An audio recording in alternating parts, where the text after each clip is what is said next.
ನಮಸ್ಕಾರ ಸ್ನೇಹಿತರೆ, ನೀವು ನೋಡ್ತಾ ಇದ್ರ life at particle farms YouTube channel ಮತ್ತೊಂದು ಬ್ಲಾಗ್ ಜೊತೆ ನಿಮ್ಮ ಮುಂದೆ ಬರ್ತಾ ಇದ್ದೀನಿ. ಬನ್ನಿ ಹಾಗಿದ್ರೆ ಇವತ್ತಿನ ಬ್ಲಾಗಲ್ಲಿ ಏನೆಲ್ಲ ಸಮಾಚಾರಗಳಿದೆ ಅಂತ ನೋಡ್ಕೊಂಬರೋಣ. ಇವಾಗ ಮಧ್ಯಾಹ್ನ 2:30 3 ಗಂಟೆ ಆಗ್ತಾ ಬಂತು. ಹಾಗೆಯೇ ತೋಟದ ಕಡೆ ಬಂದಿದ್ದೀನಿ.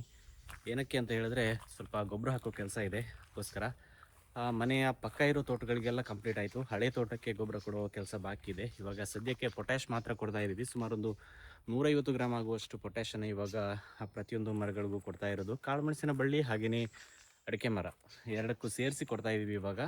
ಈಲ್ಡಿಂಗ್ ಹಾಗೆಯೇ ನಾನ್ ಈಲ್ಡಿಂಗ್ ಪ್ಲಾಂಟ್ಸ್ ಎಲ್ಲದಕ್ಕೂ ಕೂಡ ಒಂದೇ ರೀತಿ ಕೊಡ್ತಾ ಇರೋದು. ಸೊ ಬನ್ನಿ ಹಾಗಿದ್ದರೆ ಬ್ಲಾಗನ್ನು ಕಂಟಿನ್ಯೂ ಮಾಡ್ತಾ ಹೋಗೋಣ. ಏನೆಲ್ಲ ಸಮಾಚಾರಗಳಿದೆ ಅಂತ ನೋಡೋಣ. ಹಾಗೆಯೇ ನಮ್ಮ ವ್ಯೂವರ್ಸ್ ಒಬ್ಬರು ಕೇಳಿದ್ರು, ನಿಮ್ಮ ತೋಟದಲ್ಲಿ ಕಳೆಯ ನಿರ್ವಹಣೆ ಯಾವ ಥರ ಮಾಡ್ತಾ ಇದ್ದೀರಾ ಅಂತ. ಸೊ ಅದ್ರ ಬಗ್ಗೆ ಕೆಲವೊಂದು ಮಾಹಿತಿಗಳನ್ನು ಕೊಡ್ತೀನಿ ಬನ್ನಿ. ಇವಾಗ ಒಂದು ಬ್ಯಾಗ್ ಪೊಟ್ಯಾಶನ್ನು ತೊಗೊಂಡ್ಬಂದಿದ್ದೀನಿ. ಮಳೆ ಬರೋದಕ್ಕಿಂತ ಮುಂಚೆ ಅದನ್ನು ಹಾಕಿ ಕಂಪ್ಲೀಟ್ ಮಾಡಬೇಕು. ಇನ್ನೊಂದು ಅರ್ಧ ಗೋಣಿ ಅಲ್ಲಿದೆ ನೋಡಿ. ಸೊ ಈ ಪ್ಲಾಟ್ಗೆ ಒಂದು ಗೋಣಿನಲ್ಲಿ ಕವರ್ ಮಾಡ್ಬೋದು ಅಂತ ಅನಿಸುತ್ತೆ, ನೋಡಬೇಕು.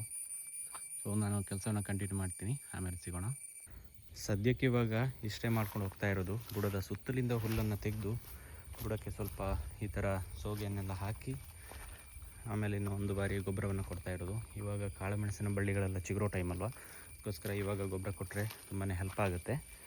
ಹಾಗೆಯೇ ಇನ್ನು ಆಗಸ್ಟ್ ಕೊನೆಗೆ ಒಂದು ಬಾರಿ ತಿರ್ಗಾ ಹುಲ್ಲು ತೆಗೆಯೋ ಕೆಲಸ ಇದೆ. ಬಟ್ ನಮ್ಮಲ್ಲಿ ಏನಂದರೆ ರನ್ನರ್ಸ್ಗಳು ಹಾಳಾಗಿಬಿಡುತ್ತೆ ನೋಡಿ. ಇಲ್ಲಿ ಇವಾಗ ಮ್ಯಾನ್ಯಲ್ ಆಗಿ ತೆಗೆಯೋದ್ರಿಂದ ರನ್ನರ್ಸ್ ಬಳ್ಳಿಗಳನ್ನು ಆ ಕಡೆ ಸೈಡ್ಗೆ ಹಾಕಿ ಹುಲ್ಲನ್ನು ತೆಗೆಯೋದಕ್ಕಾಗುತ್ತೆ. ಆ ಉದ್ದೇಶದಿಂದ ನಮಗೆ ನರ್ಸರಿ ಮಾಡೋದಕ್ಕೆ ರನ್ನರ್ಸ್ಗಳು ಬೇಕಾಗುತ್ತೆ, ಗಿಡಗಳನ್ನು ತಯಾರು ಮಾಡೋದಕ್ಕೆ. ಅದಕ್ಕೋಸ್ಕರ ಬ್ರಷ್ ಕಟರ್ ಅಥವಾ ಮೆಷಿನ್ ಹಾಕೋದಿಲ್ಲ. ಹಾಗೆಯೇ ಏನು ಕಳೆನಾಶಕವನ್ನು ಕೂಡ ಸಿಂಪಡಣೆ ಮಾಡೋದಿಲ್ಲ, ಅದೊಂದು ಕಾರಣದಿಂದಾಗಿ. ಅದಕ್ಕೋಸ್ಕರ ಇವಾಗ ಒಂದು ಗೋಣಿ ಚೀಲದ ಫರ್ಟಿಲೈಸರನ್ನು ಹಾಕಿ ಕಂಪ್ಲೀಟ್ ಆಯಿತು. ಆ ಪ್ಲಾಟ್ ಕಂಪ್ಲೀಟ್ ಆಗಿ ಇವಾಗ ಇಲ್ಲಿ 3 ರಿಂದ 4 ಲೈನ್ಗಳಿಗೆ ಕಂಪ್ಲೀಟ್ ಆಗಿದೆ. ಇನ್ನು ಈ ಪ್ಲಾಟನ್ನು ಕವರ್ ಮಾಡೋದಕ್ಕೆ ನೋಡಬೇಕಿನ್ನು ಎಷ್ಟು ಬೇಕಾಗುತ್ತೆ ಅಂತ. ಒಂದು ಬ್ಯಾಗಲ್ಲಿ ಕವರ್ ಆಗಲ್ಲ ಅನಿಸುತ್ತೆ, ನೋಡುವಾಗ 50 kg ಬ್ಯಾಗ್ ಅದು. ಹಾಗೆ ಅದಾದರೆ ತಂದಿರೋ ಪೊಟ್ಯಾಶ್ ಕೂಡ ಖಾಲಿ ಆಗುತ್ತೆ.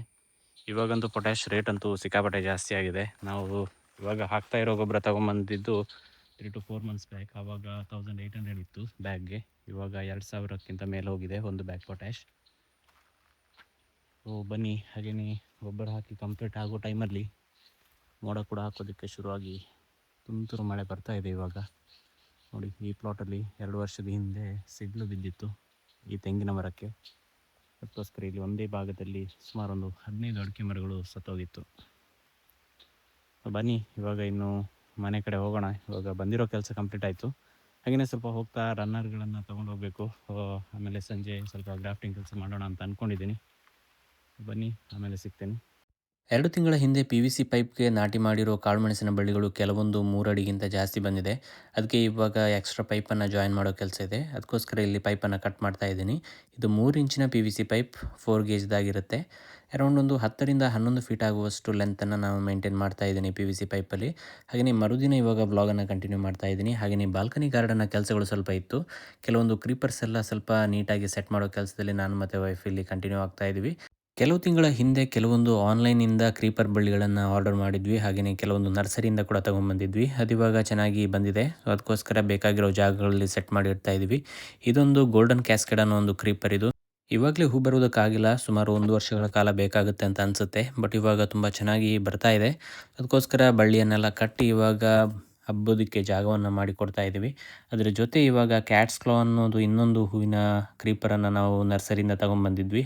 ಅದನ್ನು ಹಬ್ಸೋಕ್ಕೆ ಬೇಕಾಗಿರೋ ತಯಾರಿಯನ್ನು ಇಲ್ಲಿ ಮಾಡ್ಕೋತಾ ಇದ್ದೀನಿ. PVC ಪೈಪನ್ನು ಬಿಸಿ ಮಾಡಿ ಇಲ್ಲಿ ಒಂದು ಜಾಗದಲ್ಲಿ ಇಡ್ತಾ ಇದ್ದೀನಿ. ಏನಕ್ಕೆ ಅಂತ ಹೇಳಿದ್ರೆ ಪ್ಲಾಸ್ಟಿಕ್ ಬಳ್ಳಿಯ ಸಹಾಯದಿಂದ ಇದನ್ನು ಕಟ್ಟಿ ಆಮೇಲೆ ಅದರಲ್ಲಿ ಬಳ್ಳಿಯನ್ನು ಹಬ್ಸೋ ಒಂದು ಪ್ಲ್ಯಾನ್ ಇದೆ. ಅದಕ್ಕೋಸ್ಕರ ಈ ಕ್ಯಾಟ್ಸ್ ಕ್ಲೋ ಅನ್ನೋ ಒಂದು ಕ್ರೀಪರ್ ಬಳ್ಳಿ ಅಂತೂ ಸಿಕ್ಕಾಪಟ್ಟೆ ಉದ್ದ ಹೋಗುತ್ತೆ. ಹಾಗೆಯೇ ತುಂಬಾ ಜಾಗವನ್ನು ಕವರ್ ಮಾಡುತ್ತೆ. ಅದಕ್ಕೋಸ್ಕರ ಸ್ವಲ್ಪ ಜಾಗದಲ್ಲಿ ನಿಮಗೆ ಈ ಥರ ಬಳ್ಳಿಗಳನ್ನು ಅಥವಾ ಹೂವಿನ ಬಳ್ಳಿಗಳನ್ನು ಹಬ್ಸೋದು ತುಂಬಾ ಕಷ್ಟ. ಇದುವೇ ನೋಡಿ ನಾನು ಇವಾಗ ಹೇಳ್ತಾ ಇದ್ದೆ ಅಲ್ವಾ, ಪಾಟಲ್ಲಿ ಹಾಕಿ ಇವಾಗ ಒಂದು 2 ಅಡಿ ಬಂದಿದೆ ಬಳ್ಳಿಗಳು. ಸೊ ಹಾಗೆಯೇ ಇವಾಗ ಇಲ್ಲಿ ಈ ಥರ L ಶೇಪಲ್ಲಿ ಬಳ್ಳಿಯನ್ನು ಹಬ್ಸೋ ಪ್ಲ್ಯಾನನ್ನು ಮಾಡ್ಕೊಂಡಿರೋದು. ನೋಡೋಣ ಮುಂದಿನ ದಿನಗಳಲ್ಲಿ ಚೆನ್ನಾಗಿ ಬಂದಾಗ ಖಂಡಿತವಾಗ್ಲೂ ಅದರ ಬಗ್ಗೆ ಮಾಹಿತಿಯನ್ನು ಶೇರ್ ಮಾಡ್ತೀನಿ ವಿಡಿಯೋದಲ್ಲಿ.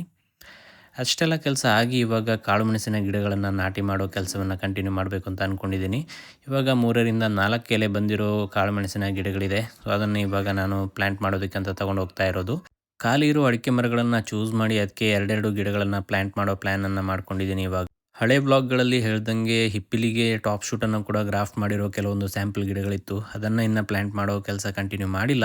ಇದು ನಾರ್ಮಲ್ ಆಗಿ ರನ್ನರಿಂದ ಮಾಡಿರೋ ಗಿಡಗಳನ್ನು ಇವಾಗ ಪ್ಲ್ಯಾಂಟ್ ಮಾಡ್ತಾ ಇರೋದು. ಟಾಪ್ ಶೂಟನ್ನು ಸ್ವಲ್ಪ ದಿನಗಳ ನಂತರ ಪ್ಲ್ಯಾಂಟ್ ಮಾಡೋಣ ಅಂತ ಅಂದ್ಕೊಂಡಿದ್ದೀನಿ. ಏನಕ್ಕೆ ಅಂತ ಹೇಳಿದ್ರೆ ಅದರಲ್ಲಿ ಸ್ವಲ್ಪ ಎಲೆಗಳು ಬರಬೇಕಿನ್ನ ಚೆನ್ನಾಗಿ, ಅದಕ್ಕೋಸ್ಕರ. ಹಾಗೆಯೇ ಪ್ಲ್ಯಾಂಟ್ ಮಾಡೋ ಟೈಮಲ್ಲಿ ಸ್ವಲ್ಪ ಸಗಣಿಯ ಹುಡಿಯನ್ನು ನಾನು ಯೂಸ್ ಮಾಡ್ತಾ ಇದ್ದೀನಿ. ಅದನ್ನು ಇವಾಗ ಒಂದು ಬಕೆಟಲ್ಲಿ ಹಾಕಿ ತೋಟದ ಕಡೆ ತೊಗೊಂಡು ಹೋಗ್ತಾ ಇರೋದು. ಜಾಸ್ತಿಯಾಗಿ ಕೆಲಸ ಏನೂ ಇಲ್ಲ. ಖಾಲಿರೋ ಮರಗಳನ್ನು ಸೆಲೆಕ್ಟ್ ಮಾಡಿ ಎರಡೆರಡು ಗಿಡಗಳನ್ನು ಪ್ಲ್ಯಾಂಟ್ ಮಾಡ್ತಾ ಹೋಗೋದು. ಹಾಗೆಯೇ ಒಂದು 2 ಹಿಡಿ ಆಗುವಷ್ಟು ಸಗಣಿ ಹುಡಿಯನ್ನು ಕೂಡ ಪ್ಲ್ಯಾಂಟ್ ಮಾಡೋ ಟೈಮಲ್ಲಿ ಹಾಕ್ತಾ ಇದ್ದೀನಿ ನೋಡಿ ಇಲ್ಲಿ. ಇದು ಹಿಪ್ಪಿಲಿ ಕಸಿ ಮಾಡಿರೋ ಕಾಳುಮೆಣಸಿನ ಗಿಡ ಆಗಿರೋದ್ರಿಂದ ಅಡಿಕೆ ಮರದ ಬುಡದಲ್ಲಿ ಪ್ಲ್ಯಾಂಟ್ ಮಾಡುವಾಗ ಜಾಸ್ತಿಯಾಗಿ ಮಣ್ಣನ್ನು ಹಾಕಿ ಏರಿಸಿ ಪ್ಲ್ಯಾಂಟ್ ಮಾಡುವ ಅಗತ್ಯ ಇಲ್ಲ. ಅಂದಾಜು ಅರ್ಧ ಅಡಿ ಆಗುವಷ್ಟು ಗುಂಡಿಯನ್ನು ತೋಡಿ ಆಮೇಲೆ ಡೈರೆಕ್ಟಾಗಿ ಕಾಳುಮೆಣಸಿನ ಗಿಡಗಳನ್ನು ನಾಟಿ ಮಾಡ್ಬೋದು. ಹಾಗೆಯೇ ನಾಟಿ ಮಾಡೋ ಟೈಮಲ್ಲಿ ನೋಡಿ ಕೂಡ ಸ್ವಲ್ಪ ಸಗಣಿಯ ಹುಡಿಯನ್ನು ಕೂಡ ನಾನು ಹಾಕ್ತಾ ಇದ್ದೀನಿ. ಅಡಿಕೆ ಮರದಲ್ಲಿ ನಾಟಿ ಮಾಡೋದ್ರಿಂದ ಜಾಸ್ತಿಯಾಗಿ ಏನೋ ಗೊಬ್ಬರ ಇನಿಷಿಯಲಿ ಇವಾಗ ಪ್ಲ್ಯಾಂಟ್ ಮಾಡೋ ಟೈಮಲ್ಲೇ ಕೊಡೋ ಅಗತ್ಯನೂ ಇಲ್ಲ. ಏನಕ್ಕೆ ಅಂತ ಹೇಳಿದ್ರೆ ಅಡಿಕೆ ಮರದ ಬುಡದಲ್ಲಿನೇ ಸಾಕಷ್ಟು ಸಾವಯವ ಅಂಶಗಳು ಇದ್ದೇ ಇರುತ್ತೆ. ಅದಕ್ಕೋಸ್ಕರ ಪ್ಲ್ಯಾಂಟ್ ಮಾಡೋ ಟೈಮಲ್ಲಿ ಈ ಥರ ಪ್ಲ್ಯಾಂಟ್ ಮಾಡಿ ಹಗ್ಗದ ಸಹಾಯದಿಂದ ಕಟ್ಬಿಡ್ತೀನಿ. ಇಲ್ಲಾಂದರೆ ಸೋಗೆ ಏನಾದರೂ ಬೀಳೋ ಟೈಮಲ್ಲಿ ಡ್ಯಾಮೇಜ್ ಆಗೋ ಚಾನ್ಸಸ್ ಇರುತ್ತೆ. ಹಾಗೆಯೇ ಮುಂದಿನ 15 ದಿನಗಳಲ್ಲಿ ಅದು ಚಿಗುರಿ ಮೇಲೆ ಬರೋ ಟೈಮಲ್ಲಿ ಮರಕ್ಕೆ ಕಚ್ಕೊಳ್ಳೋ ಥರ ನಾವು ಹಗ್ಗದ ಸಹಾಯದಿಂದ ಅದನ್ನು ಮರಕ್ಕೆ ಕಟ್ಟಬೇಕಾಗುತ್ತೆ. ಇಲ್ಲಾಂದರೆ ಅದು ನೆಲದಲ್ಲಿ ಹರ್ಕೊಂಡು ಹೋಗೋ ಚಾನ್ಸಸ್ ಇರುತ್ತೆ ಬಳ್ಳಿಗಳು ಉದ್ದ ಬರ್ತಾ ಇದ್ದಂಗೆ. ಅದಕ್ಕೋಸ್ಕರ ಇನಿಷಿಯಲಿ ಅಡಿಕೆ ಮರಕ್ಕೆ ಕಾಳುಮೆಣಸಿನ ಗಂಟು ಕರೆಕ್ಟಾಗಿ ಟಚ್ ಆಗಿ ಬೇರುಗಳು ಅಂಟ್ಕೊಳ್ಳೋ ಥರ ಹಗ್ಗದ ಸಹಾಯದಿಂದ ಕಟ್ಟೋದು ನಮ್ಮ ಕೆಲಸ ಆಗಿರುತ್ತೆ ನಾಟಿ ಮಾಡಿದ್ಮೇಲೆ. ಹಾಗೆಯೇ ಪ್ರತಿಯೊಂದು ಖಾಲಿ ಇರೋ ಮರಗಳನ್ನು ಸೆಲೆಕ್ಟ್ ಮಾಡಿ ಇವಾಗ ಕಾಳುಮೆಣಸಿನ ಗಿಡಗಳನ್ನು ನಾಟಿ ಮಾಡ್ಕೊಂಡು ಹೋಗ್ತಾ ಇದ್ದೀನಿ.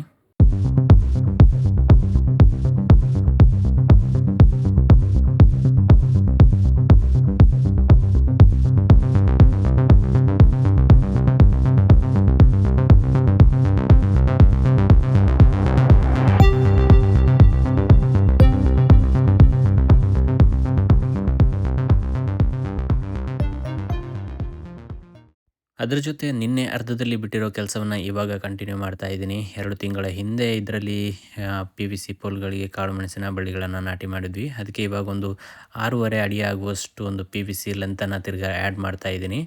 36 ಪೋಲ್ಗಳಿದೆ. ಅದರಲ್ಲಿ 2ರಿಂದ 3 ಪೋಲ್ಗಳು ಮಾತ್ರ ಇವಾಗ 3 ಅಡಿ ಕ್ರಾಸ್ ಆಗಿದೆ, ಅಂದರೆ ಬೆಳವಣಿಗೆ ಅಷ್ಟು ಬಂದಿದೆ. ಅದಕ್ಕೋಸ್ಕರ ಇವಾಗ ಅದಕ್ಕೆ PVC ಪೈಪನ್ನು ಜಾಯಿನ್ ಹಾಕಿದ್ದೀನಿ. ಉಳಿದಿರೋದೆಲ್ಲ ಮೇಲೆ ಬಂದಿಲ್ಲ, ಇನ್ನು ಚಿಗುರ್ಕೊಂಡು ಬರ್ತಾ ಇದೆ ಅಷ್ಟೇ. ಮಳೆ ಸ್ವಲ್ಪ ಶುರು ಆಗ್ತಾ ಇದ್ದಂಗೆ ಚೆನ್ನಾಗಿ ಚಿಗುರ್ಕೊಳ್ಳೋದಕ್ಕೆ ಶುರು ಆಗುತ್ತೆ. ಇನ್ನು ಜೂನ್ ಮುಗಿತಾ ಇದ್ದರೂ ಕೂಡ ಮಳೆಗಾಲ ಕರೆಕ್ಟಾಗಿ ಇನ್ನೂ ಶುರುವಾಗಿಲ್ಲ. ಆದರೂ ಕೂಡ ಸಾವಯವ ಗೊಬ್ಬರವನ್ನು ಮಳೆಗಾಲದಲ್ಲಿ ಕೊಟ್ಟರೆ ತುಂಬಾ ಒಳ್ಳೆಯದು. ಅದಕ್ಕೋಸ್ಕರ ಕಳೆದ ವಾರ ನಾವು ಮೀನಿನ ಗೊಬ್ಬರವನ್ನು ಆರ್ಡ್ರ್ ಕೊಟ್ಟಿದ್ವಿ. ಅದನ್ನು ಡೆಲಿವರಿಗೆ ತಂದು ಹಾಕಿದ್ರು. ಸೊ ಅದನ್ನು ಇವಾಗ ಕಾಳುಮೆಣಸಿನ ಬಳ್ಳಿಗಳಿಗೆ ಹಾಕೋಣ ಅಂತ ಹೊರಟಿದ್ದೀನಿ ಇಲ್ಲಿ. ಇದು ಆರ್ಗ್ಯಾನಿಕ್ ಫಿಶ್ ಮೆನ್ಯೂರನ್ನು ನಾವು ಯೂಸ್ ಮಾಡ್ತಾ ಇರೋದು. ಕಳೆದ ಕೆಲವು ವರ್ಷಗಳಿಂದ ನಾವು ಇದನ್ನು ಯೂಸ್ ಮಾಡ್ತಾ ಇದ್ವಿ.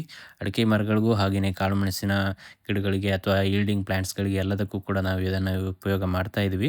ಸುಮಾರೊಂದು 1.5 kg ಆಗುವಷ್ಟು ಗೊಬ್ಬರವನ್ನು ಪ್ರತಿಯೊಂದು ಅಡಿಕೆ ಮರಗಳಿಗೆ ಕೊಡ್ತೀವಿ.